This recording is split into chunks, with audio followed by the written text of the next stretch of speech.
Glória a Deus. Aleluia. Paz do Senhor, igreja. Amém. Vamos levantar uma oração rapidamente para a gente iniciar aqui o nosso estudo teológico, a qual estamos para poder aprender as Escrituras de Deus. Feche os seus olhos e vamos orar. Pai, a minha oração nessa hora é essa: que o Senhor capacite o meu entendimento e que o Senhor abra o entendimento dos teus filhos para o que possam entender e compreender as suas Escrituras. Sou totalmente dependente do teu Espírito. Me ajuda em nome de Jesus.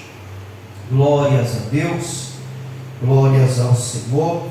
Amados, louvado e engrandecido seja o nome de Jesus por mais essa oportunidade de estar com os irmãos, estar contribuindo mais um pouco de conhecimento e de estudo, a qual eu volto a dizer que a pregação de vocês vão ser diferente, o comportamento de vocês vão ser diferente dos demais que não valoriza o conhecimento da palavra de Deus.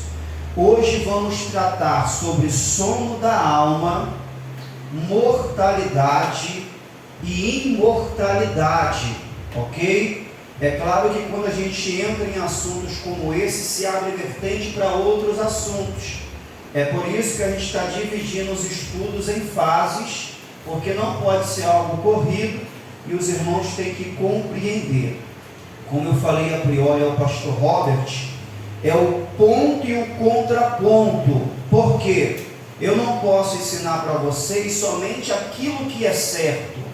Eu tenho que apresentar para vocês também a visão que está errada, para quando alguém procurar vocês e apresentar aquilo que está errado, vocês aprenderam e sabem qual é a resposta certa.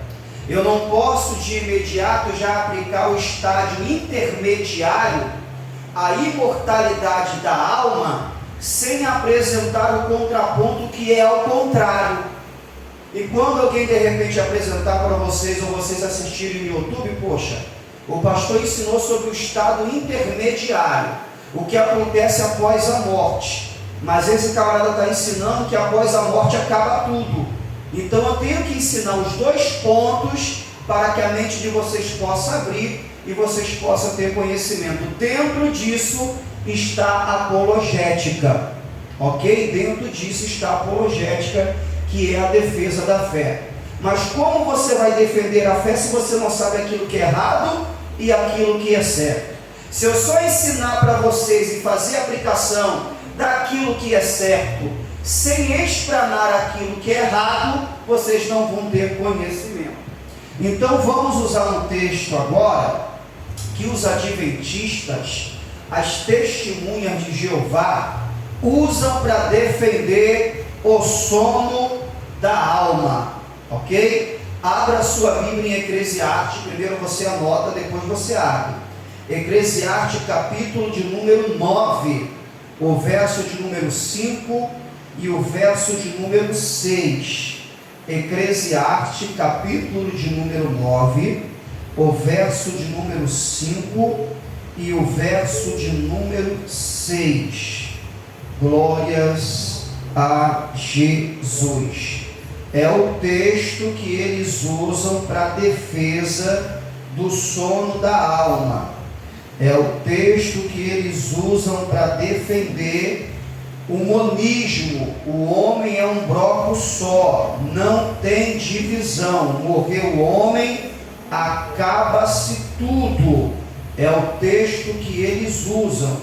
A doutrina da mortalidade, a doutrina onde a alma não é imortal. Nessa doutrina das testemunhas de Jeová e dos adventistas, a alma não é imortal.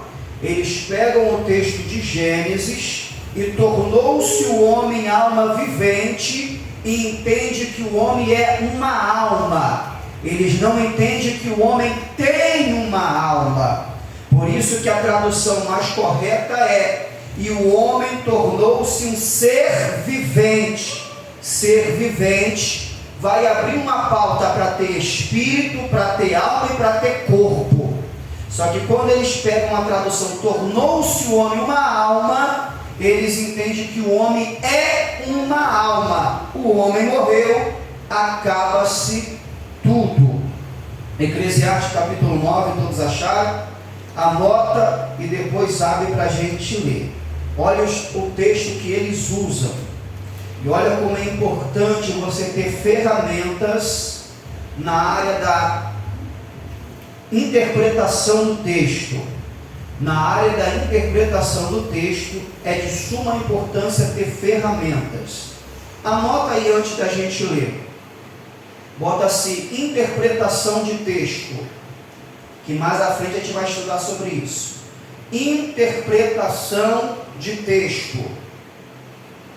Não é só ler, Maxon. Não é só ler, Liliane. Precisamos de ferramenta para interpretar o texto. Interpretação de texto. Coloca assim, duas ferramentas fundamentais. Interpretação de texto, duas ferramentas fundamentais.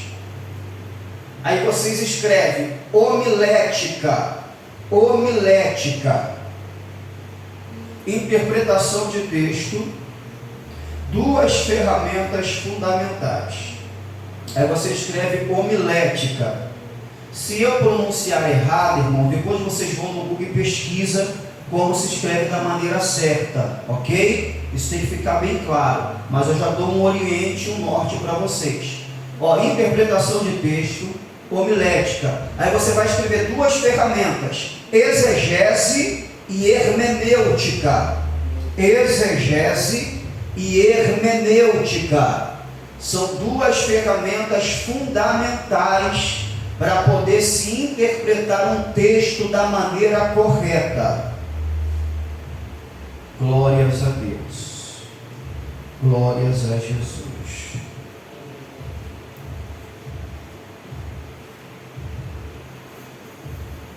Glórias a Deus.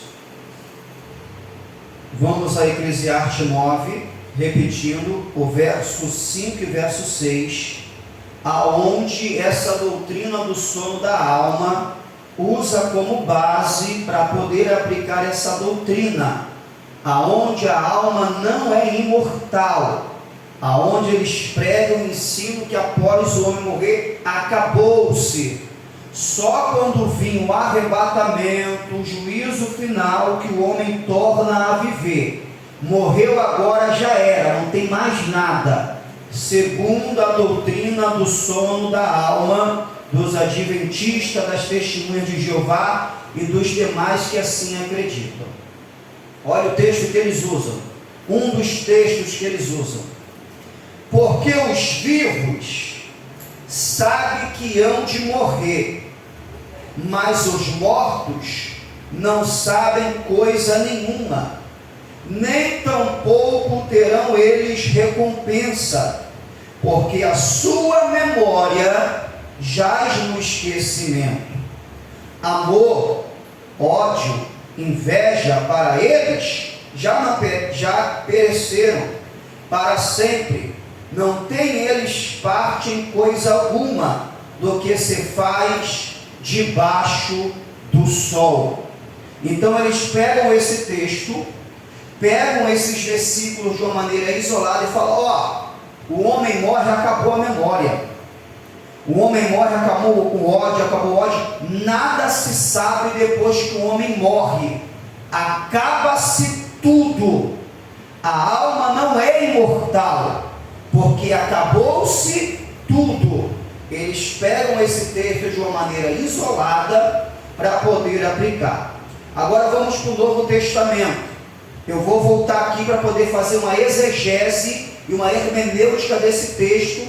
E dentro das duas ferramentas da exegese e da hermenêutica, eu vou apresentar para você mais duas ferramentas para você poder entender esse texto aqui. Mas para vocês poderem entender como é que eles embasam, como é que eles colocam essa doutrina do sono da alma, Vamos no Novo Testamento, 1 Tessalonicenses. 1 Tessalonicenses capítulo 4.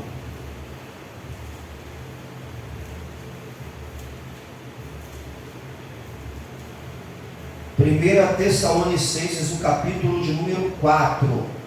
Glórias a Deus. O versículo de número 13. 1 Tessalonicenses, capítulo 4, versículo de número 13. Vocês vão ver as ferramentas que vamos usar para poder interpretar e entender um texto de uma maneira correta. 1 Tessalonicenses, capítulo 4, versículo 13. Olha só, pastor Robert, olha o que vamos ler. Não queremos, porém, irmãos, que sejais ignorantes, com respeito aos que dormem. Com respeito aos que dormem. Quem dorme está no sono, correto? Não vos entristecerdes com os demais, que não têm esperança. Pois se cremos que Jesus morreu e ressuscitou, assim Deus, mediante Jesus, trará em sua companhia os que dormem. Quem dorme tem sono. Então eles usam esse texto do Antigo e do Novo Testamento para poder implantar a doutrina do sono da alma. Suponhamos que um adventista ou uma testemunha de Jeová chega para vocês e abre esse texto. Olha aqui a nossa doutrina do sono da alma. E apresentou dois textos que aparentemente confirma a doutrina que eles ensinam. Você está entendendo por que você necessita de conhecimento? Vai te apresentar esse texto, você vai falar o que se você não tiver resposta? Você vai falar o que se você não tiver conhecimento? Ok? Porque Paulo está escrevendo para a igreja não se entristecer acerca daqueles que dormem, o sono. Que quando Cristo voltar, o Cristo que morreu, vai trazer de volta aqueles que estão dormindo. Usando a própria Bíblia. Por isso precisamos de ferramentas para poder interpretar o texto. E por isso que eu falo que a mente de vocês, o nível de vocês, vai subir de uma maneira extraordinária. Vamos lá. Eclesiastes capítulo 9. Eclesiastes capítulo 9, a qual lemos que após a morte acabou a memória, o morto não sabe de nada, então acaba-se tudo. Vamos interpretar isso aqui? Primeiro, livro de Eclesiastes. Como que você se interpreta? A primeira vertente, a primeira via, para se interpretar alguns textos e capítulos do livro de Eclesiastes é debaixo do sol. O que é debaixo do sol? É a perspectiva do homem. É por isso que quando você lê Eclesiastes, na maioria das vezes a fala é debaixo do sol. O que significa debaixo do sol? A perspectiva humana. Quando o escritor está escrevendo, Marluce, ele está debaixo do sol e de frente à sepultura, e de frente ao túmulo, e de frente ao cemitério, aonde diante dos seus olhos tem um corpo morto. O corpo não tem memória, o corpo não tem pensamento, o corpo que está morto não sabe o que está acontecendo. Então, Eclesiastes capítulo 9, o verso 5 e o verso 6, o escritor está dizendo: eu estou diante do corpo morto, eu estou diante do sepulcro, eu estou diante da sepultura, debaixo do sol. E olhando para aquele corpo, o corpo não tem memória. Olhando para aquele corpo, o corpo não tem pensamento. Olhando para aquele corpo, o corpo morto, de nada sabe. É por isso que tem a distinção de corpo físico e o corpo espiritual. Então, quando a Bíblia está se referindo que a pessoa quando morre não sabe de nada, aí eles vão pegar, porque não deu tempo de anotar, Salmos. Em Salmos está escrito assim: os mortos não podem adorar a Deus. Não parece que acabou, gente? Não parece que é uma aniquilação?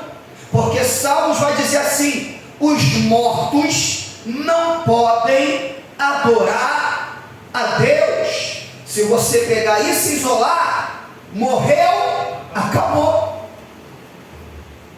Aí você liga um texto no outro e cria uma doutrina. Porque em Eclesiastes está dizendo que o morto nada sabe, está dizendo que o morto não tem memória, não tem ódio, não tem amor. Em Salmo, o salmista diz que quem está morto não pode adorar a Deus, então se acabou. Só que essas duas referências é para a morte física, é para a morte do corpo, porque o corpo, o pó, voltará. Só que eu não entendo como é que eles não vê o texto dizendo que o espírito volta para Deus.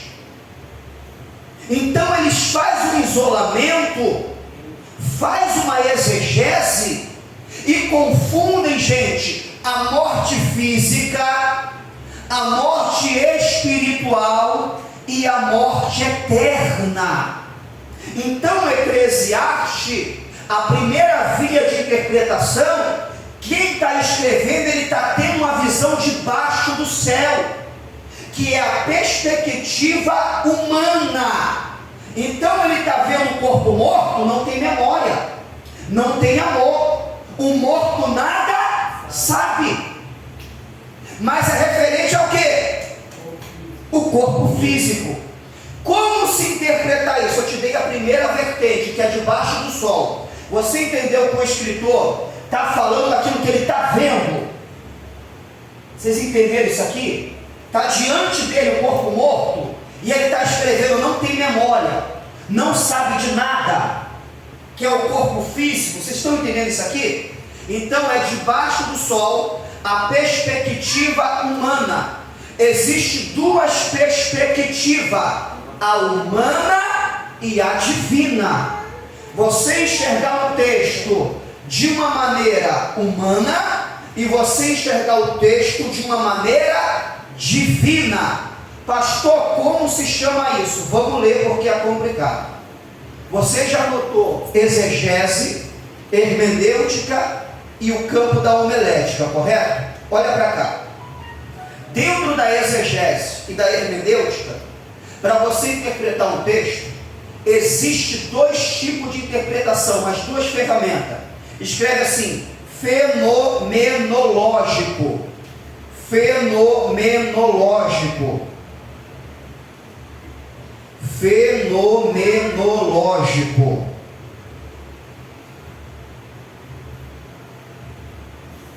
Fenomenológico. Que significa o quê? A perspectiva humana, a visão humana, ok? Aquilo que está debaixo do sol. Dentro da exegese, dentro da hermenêutica, ainda tem essas duas ferramentas.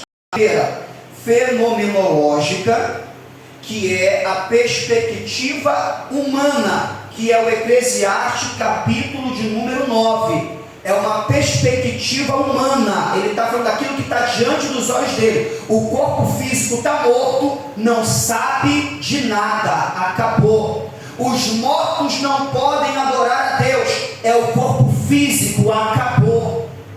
Ok? Perspectiva humana. Outra ferramenta, numerológica.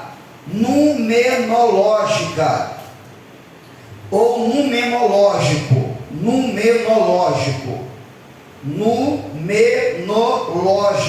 que é a perspectiva divina, uma forma de olhar para o texto com uma visão de Deus, ok? Agora vamos entender isso aqui. Fenomenológica é a visão do homem, é como ele está vendo. Numenológico é a visão divina. Num texto só eu vou mostrar para vocês os dois, e olha como é importante para poder interpretar, e isso dentro do sono da alma, tá? Dentro do sono da alma. Josué capítulo 10, Josué capítulo de número 10. Vou te mostrar um texto na visão, na perspectiva do homem e na perspectiva de Deus. Josué capítulo de número 10, a partir do versículo de número 12, vocês anotam e depois abrem. Josué capítulo 10, a partir do versículo de número 12. Até aqui vocês estão entendendo, gente? Está bem explicadinho? Glórias a Deus. Josué capítulo 10, a partir do versículo 12. Eu vou apresentar num texto a visão do homem e a visão de Deus, que é as duas ferramentas para poder se interpretar o texto. Olha isso aqui, irmão. Então Josué falou ao Senhor no dia em que o Senhor entregou os amorreus na mão dos filhos de Israel, e disse na presença dos israelitas: Sol, detente em Gibeon, e tu, lua, no vale de Aishalom. E o sol se deteve, e a lua parou, até que o povo se vingou de seus inimigos. Não está isso escrito no livro dos justos? O sol, pois, se deteve no meio do céu, e não se apressou a pôr-se quase um dia inteiro. Vamos entender isso aqui? Dobra atenção agora, Samuel. Dobra atenção agora. Olha isso aqui, Marlúcia. O sol para.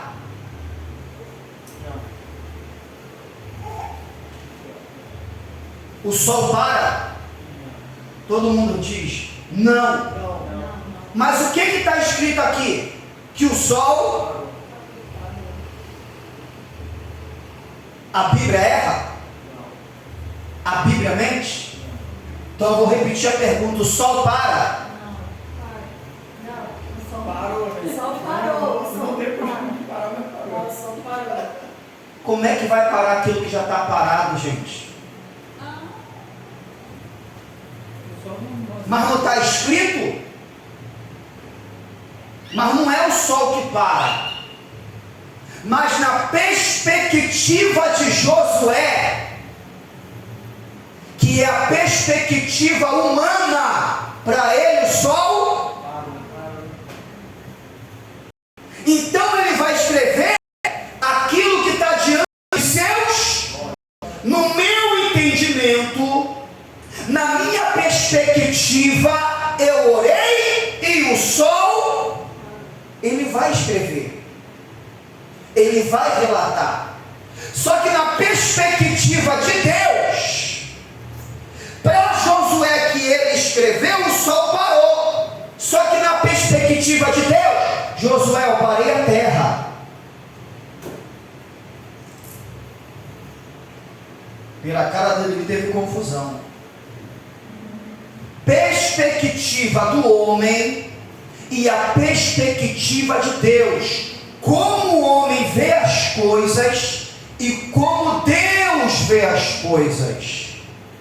É por isso que precisamos de ferramenta para interpretar. Porque se eu pregar que o sol parou, o sol não para porque já está parado. Quem gira é a terra em volta do sol.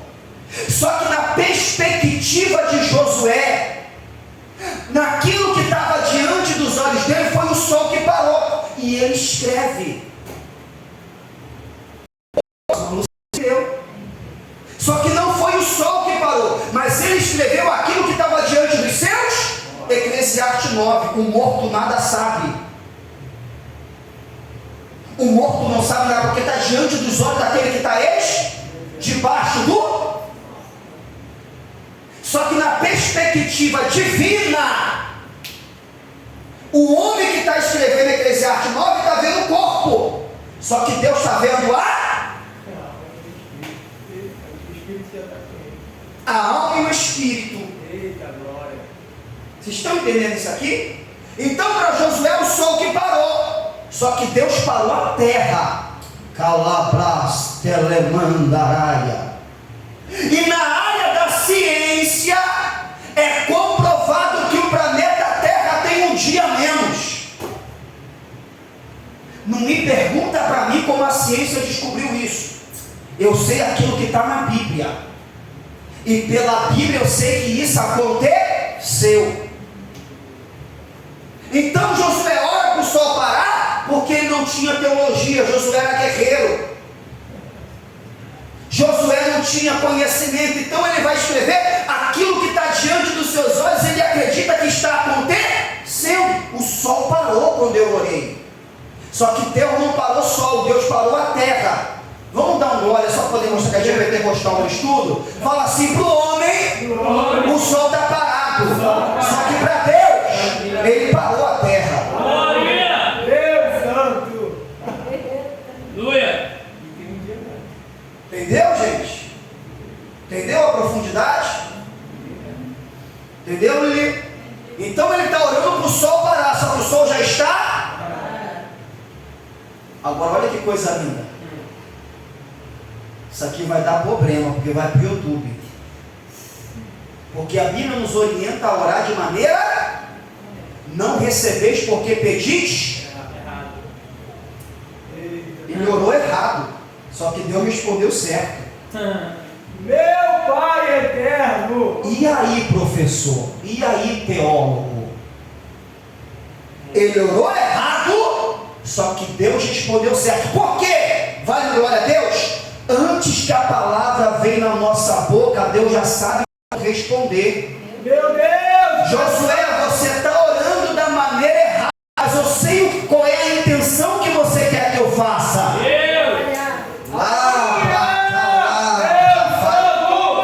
Meu amigo que vai assistir, está escrito aqui.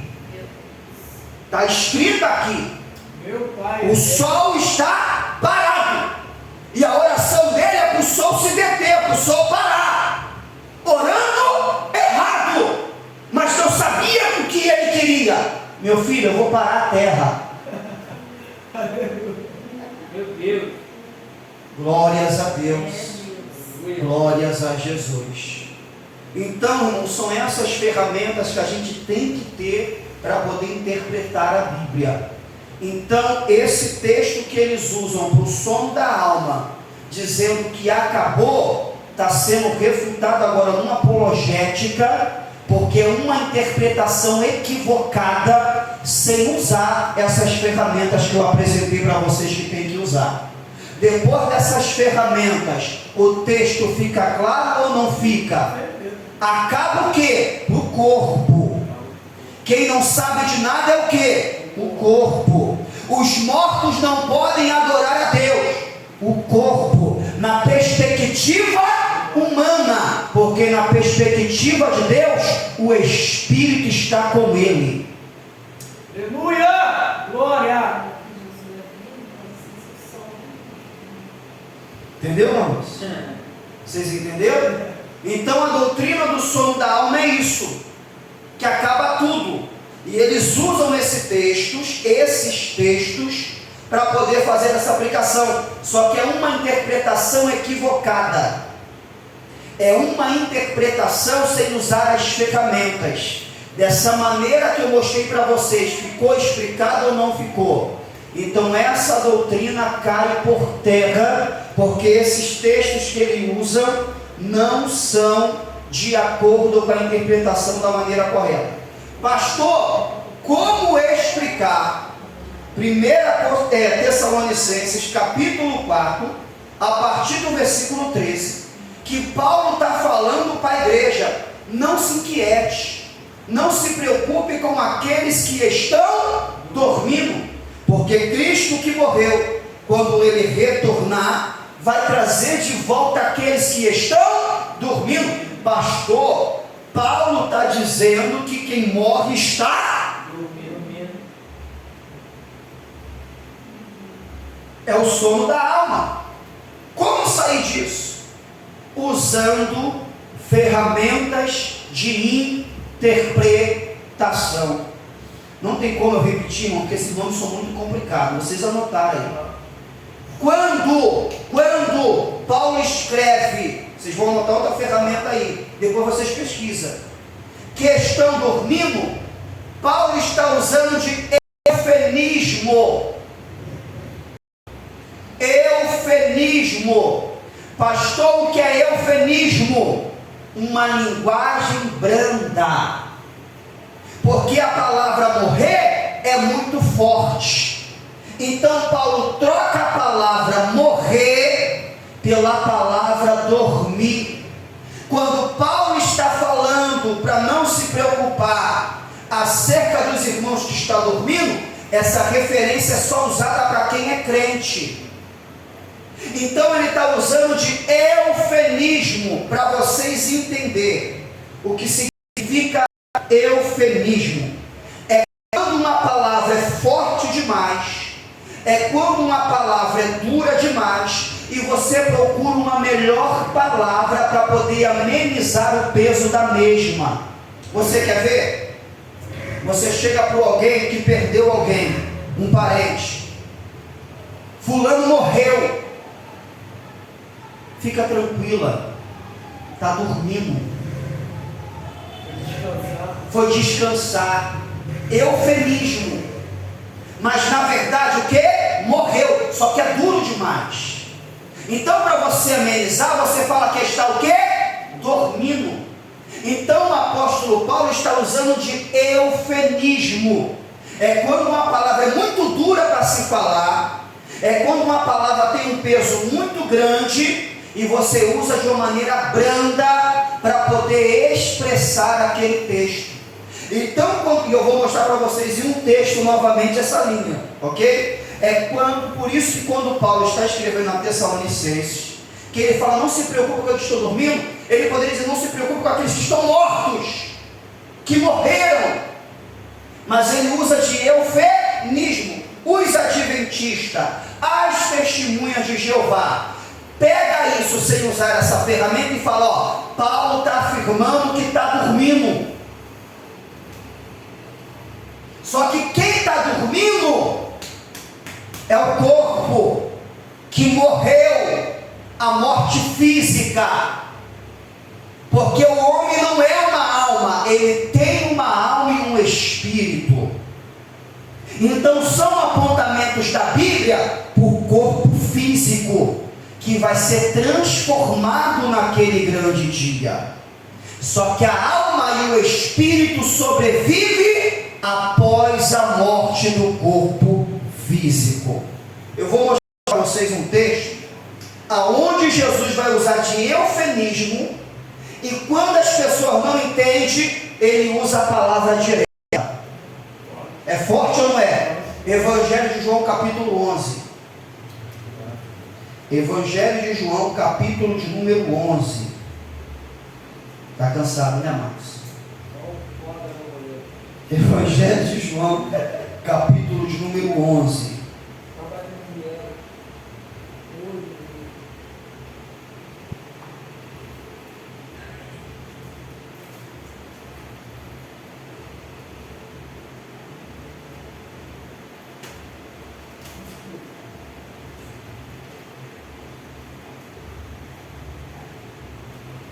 A partir do versículo de número 10, Evangelho de João, capítulo de número 11, a partir do versículo de número 10. Eu vou mostrar para vocês o eufemismo, e quando as pessoas não entenderam o eufemismo, Jesus é direto. Vamos ler? Mas se andar de noite, tropeça, porque nele não há luz. Isto dizia e depois lhe acrescentou: nosso amigo Lázaro adormeceu ou dormiu, mas vou para despertá-lo. Eufemismo, Robert. Ele poderia falar: o nosso amigo Lázaro morreu, está morto. Mas como era para Maria, para Marta, tão ferida, tão triste, ele está dormindo. Ele adormeceu. Vocês entenderam o eufemismo? Aí o versículo 12. Disseram, pois, os discípulos: Senhor, se dorme, estará salvo. Jesus, porém, falara com respeito à Morte.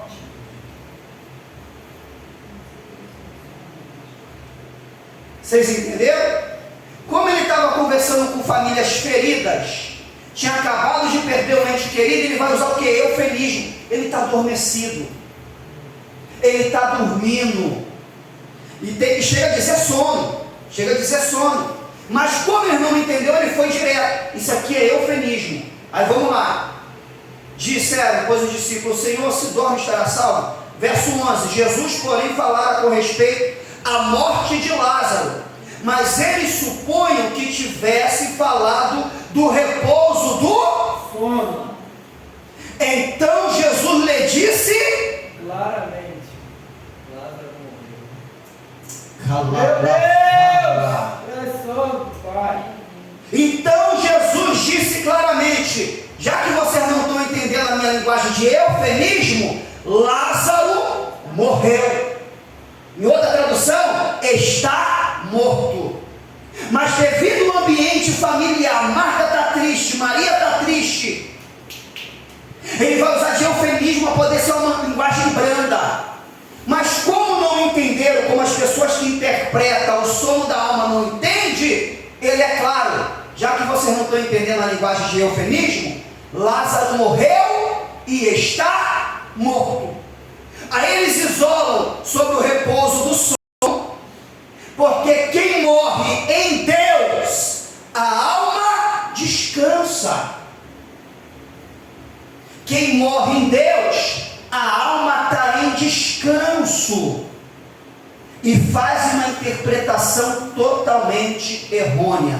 Vocês entenderam isso, gente? Essas ferramentas, essas interpretações. Então tem coisa que você vai ler na Bíblia que está numa linguagem de eufemismo. Teria uma maneira mais dura de se falar, mas o escritor achou por bem escrever de uma maneira mais branda devido à situação. Ficou bem entendido? Então eu usei os textos que eles usam para defender o sono da alma. Só que eu te apresentei a exegese, a hermenêutica e a interpretação correta, usando ferramentas de linguagem para interpretar o texto. Vocês entenderam isso aqui? Glórias a Deus. Vamos lá. Saindo do sono da alma.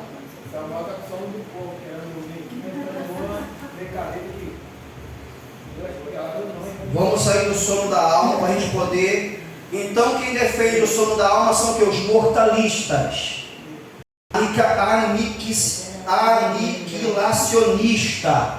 Eles creem na aniquilação, o homem morreu, acabou. Só quando Cristo voltar que torna a viver. Agora eu vou apresentar para vocês a maneira correta. Acaba para o corpo, acaba para o físico, até esse corpo ser transformado. Porque o que defendemos é a imortalidade da alma. Após a morte do corpo, a alma sobrevive. Porque o próprio Eclesiastes diz que o corpo para o pó volta e o espírito vai para Deus que o deu. Vamos para textos agora? Abre Lucas 16. Lucas 16. Meu Deus, a hora já foi. Lucas 16. É uma coisa vai ligando a outra. Lucas capítulo de número 16.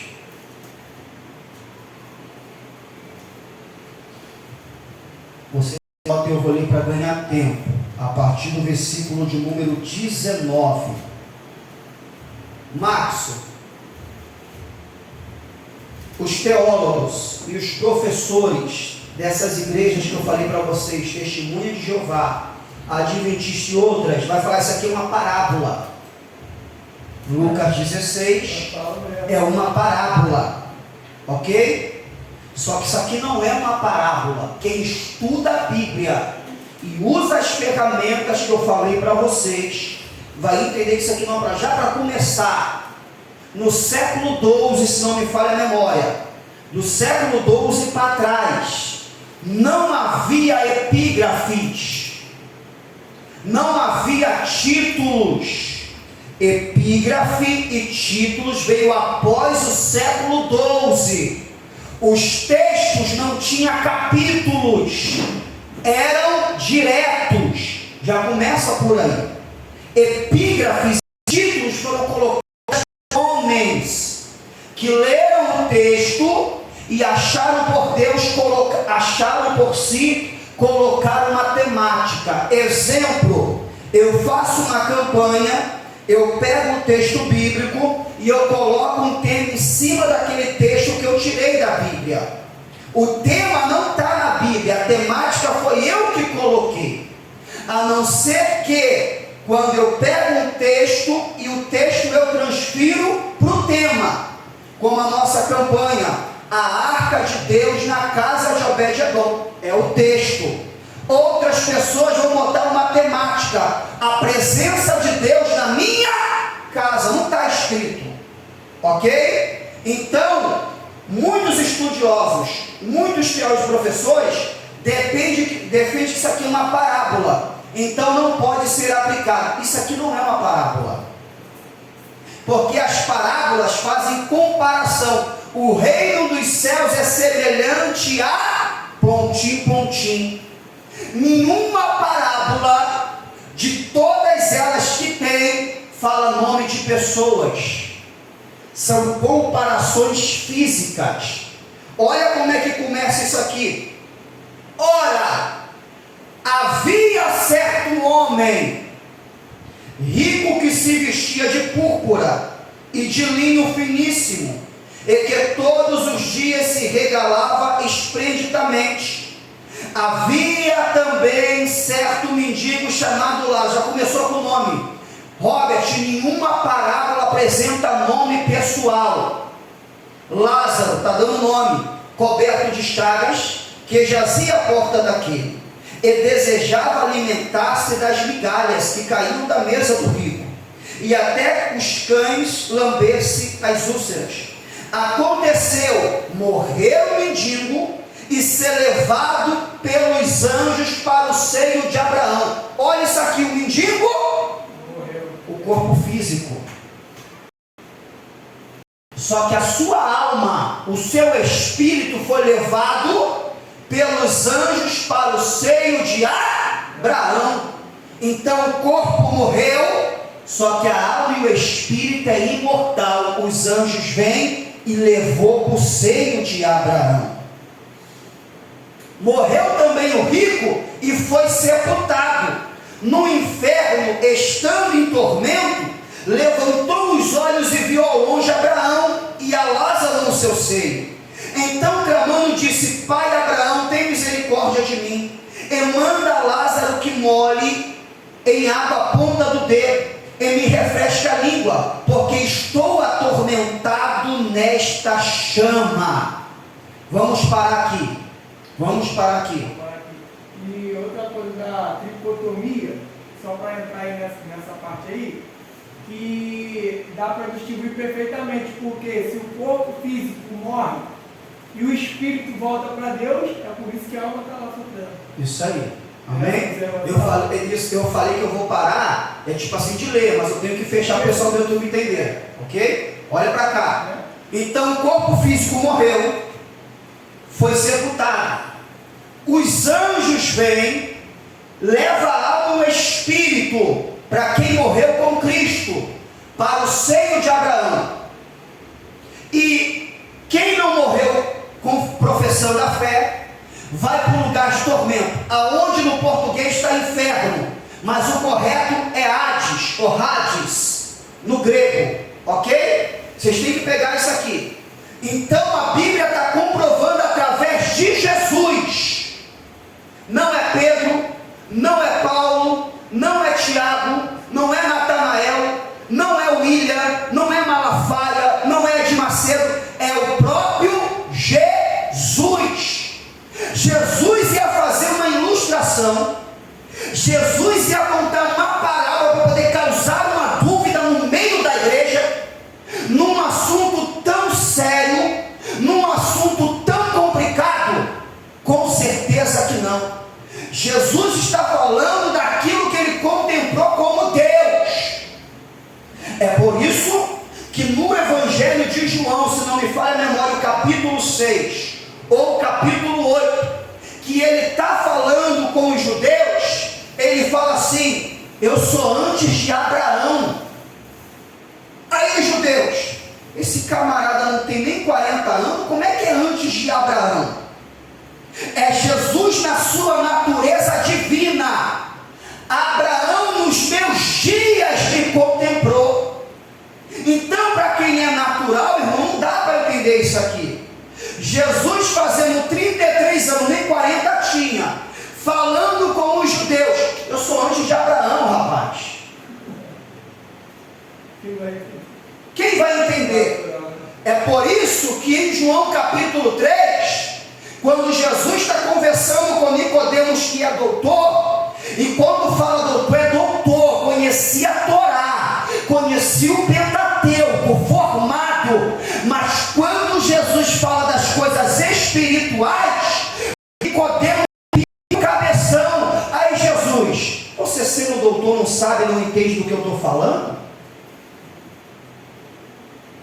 Porque o homem natural nunca vai entender as coisas sobrenaturais. Porque as coisas sobrenaturais se discernem espiritualmente. E tem muita gente que está que nem Nicodemos, tem conhecimento, sabe, mas não conhece nada, e a linguagem espiritual. Meu Pai eterno. Porque olha o que Jesus fala para Nicodemos: tu tem que nascer de novo. E Nicodemos: por acaso eu vou retornar para o ventre da minha mãe? É o que ele acha, né? Deus está falando.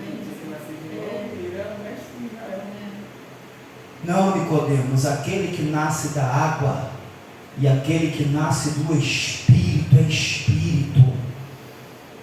Agora imagina falar para um homem doutor, formado: tu tem que nascer de novo para entender as coisas do meu reino. Então tem coisa que se discerne espiritualmente. Então aqui é Jesus que está ensinando o que acontece após a morte. É Jesus que fala, pastor Isabel: o rico morreu e foi sepultado, Lázaro morreu e foi sepultado. Só que Lázaro era crente, os anjos veio e levou para o seio de Abraão. O rico não era crente, está no inferno para ser atormentado. Pastor, a alma é imortal, o espírito é imortal e a gente tem consciência? A doutrina do sono da alma vai dizer que não. É claro que temos consciência, porque Jesus está dizendo que o rico está dizendo assim: envia um evangelista para poder pregar para os meus irmãos, para dizer para eles que isso aqui é real. Ele está o quê? Consciente. Ele está no inferno sendo atormentado e está pensando na parentela que está viva. E está pedindo para Abraão enviar o evangelista, abre aspas e fecha aspas, para poder dizer para aqueles que estão vivos que o inferno é real, que existe vida após a morte. Só faz isso quem está consciente. Só que a Bíblia vai dizer em Hebreus capítulo 9, verso 27, após a morte segue-se o juízo. A sua decisão é enquanto você está com vida. A sua decisão é enquanto você respira. Porque após a morte não dá para decidir. Aí eu vou entrar na apologética de novo. A Igreja Católica, não todas, a Igreja Católica, uma das, vai defender o purgatório, que após a morte você pode oferecer algum negócio lá, que você vai ser salvo, a sua alma vai ser regenerada. Isso é mentira, isso é uma doutrina falsa. A sua decisão de vida eterna é após a vida. Esse rico teve a oportunidade como o mendigo teve, mas a Bíblia diz que ele vivia regaladamente, esplendidamente, e preferiu as coisas da terra. Só que a morte chegou, e agora o corpo físico dele morto, mas a alma e o espírito é imortal. A Bíblia vai dizer que Lázaro está descansando, Lázaro está em paz no seio de Abraão, e o rico que morreu sem Deus, sem a palavra, está em tormento consciente, porque está lembrando da parentela que está viva. Aí qual é a resposta de Abraão? Filho. Eu não sei se você vai entender isso aqui.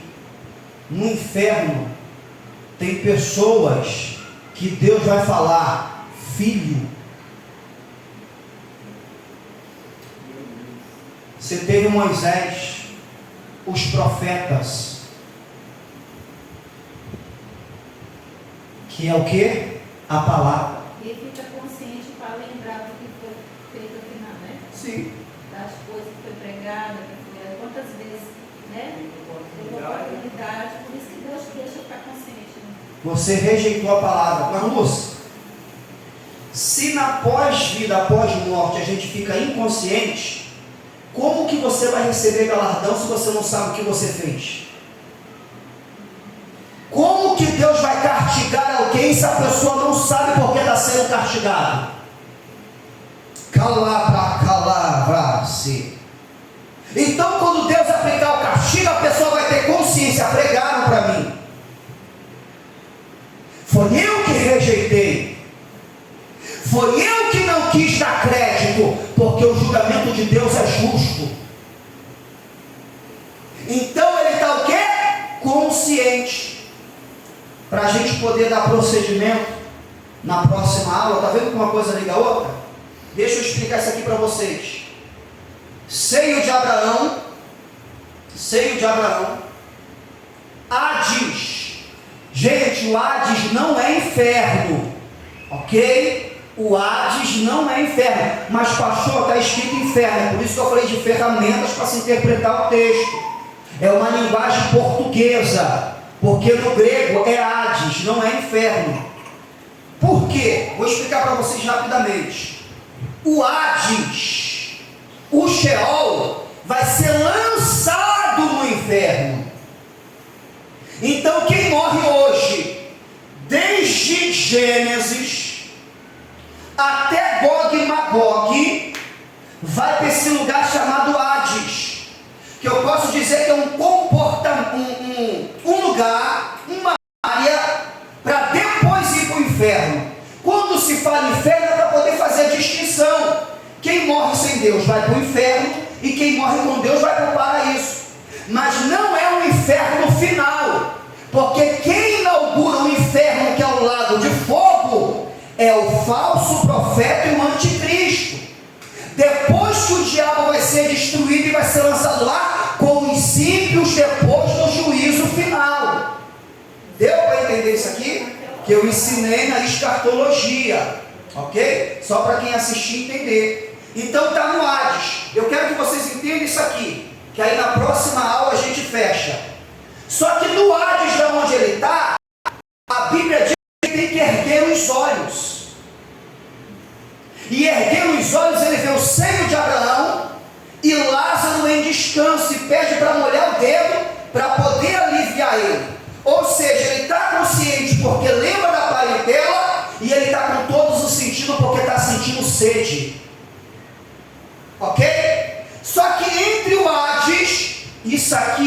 antes da cruz, ok? Antes da cruz, entre o Hades e o seio de Abraão, se ele ergueu os olhos, o seio de Abraão estava num lugar elevado. Há um abismo. Estou explicando isso aqui porque na outra a gente vai entrar nisso aqui tudo. Há um abismo. Então, antes da cruz, pastor Isabel, Hades, que é a mansão dos mortos. Todo mundo que morre, desde Gênesis até Gog e Magog, que é antes do arrebatamento, todo mundo, até o juízo final, vai para a mansão dos mortos. Quem morre antes do arrebatamento, vai para o paraíso. Então, morreu hoje com Cristo, você vai direto para o paraíso, estar com Jesus. Morreu hoje sem Jesus, você vai direto para o Hades, que é a mansão dos mortos. E havia um abismo antes da cruz, havia um abismo. Quem é que está nesse abismo? Os anjos caídos que foram presos por Deus. Quando Satanás é expulso para a terça parte, teve demônios que Deus não deixou ficar livre, porque são demônios perigosíssimos, que na grande tribulação o anjo vai descer no abismo e vai abrir. Lembra que está escrito: as portas do inferno não prevalecerá, porque quem tem a chave é Jesus. Então, na grande tribulação, olha como é que vai entrando uma coisa nova. A gente está falando de antropologia, eu já estou indo para a escatologia. Uma coisa liga a outra, soteriologia. Uma coisa liga a outra. O anjo vai descer na grande tribulação, vai abrir, e a Bíblia fala sobre Apolion. E eu esqueci o nome que dá. Só que é um demônio só, que é no grego e no hebraico. Apolion e Abidabon, um negócio assim. Um nome estranho. Então, tinha o Hades, esse abismo onde tem esses demônios presos, e o seio de Abraão. Aí depois a gente vai lá em Pedro, quando Jesus desce. Está vendo como uma coisa liga a outra? Mas só para poder encerrar, para vocês entrarem na dimensão e o pessoal do YouTube entender.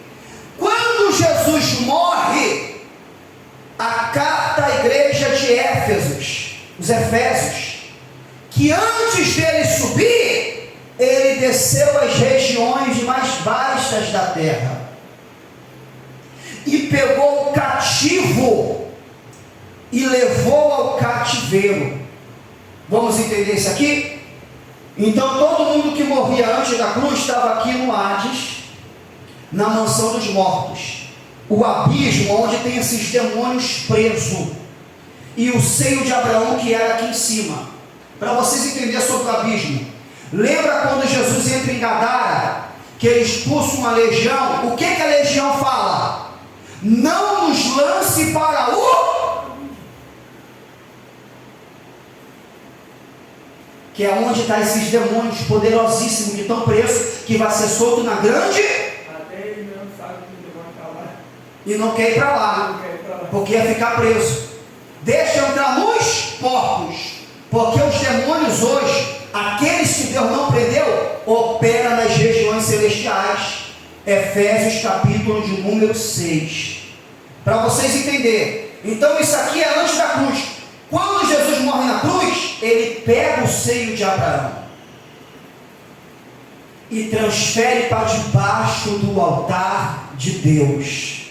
Aleluia! Que é brafaia. Espírito Santo de Deus! Então, após a cruz, nos 3 dias que a gente vai entrar nisso aí, aconteceu algo metafísico, aconteceu algo sobrenatural. Quem já leu na Bíblia que os mortos levantaram do sepulcro e ninguém sabe explicar isso, e a Bíblia diz que teve pessoas que viram. Entrou em Jerusalém após a morte de Jesus. Entrou em Jerusalém. Algo sobrenatural aconteceu. E a gente vai entrar nessa dimensão. Eita glória! Na aula que está por vir. Vocês entenderam por aqui? Então o som da alma não é real. Existe o estado intermediário, que a alma e o espírito sobrevivem após a morte do corpo. Então a gente vai estudar mais à frente sobre isso. Quem entendeu isso aqui? Eu só deixei uma deixa do Hades, do abismo, e a gente vai entrar nisso aí, que a gente acaba lá em Apocalipse, na próxima aula. Entenderam mesmo? O pessoal do YouTube que vai assistir, a alma e o espírito sobrevivem à morte do corpo. A alma e o espírito é imortal. E eu vou mostrar nas próximas aulas os textos que comprovam isso. Para poder fechar de uma maneira que o pessoal entenda, se a alma e o espírito não sobrevivesse, alguém teria que falar assim: Deus morreu. Deus morreu.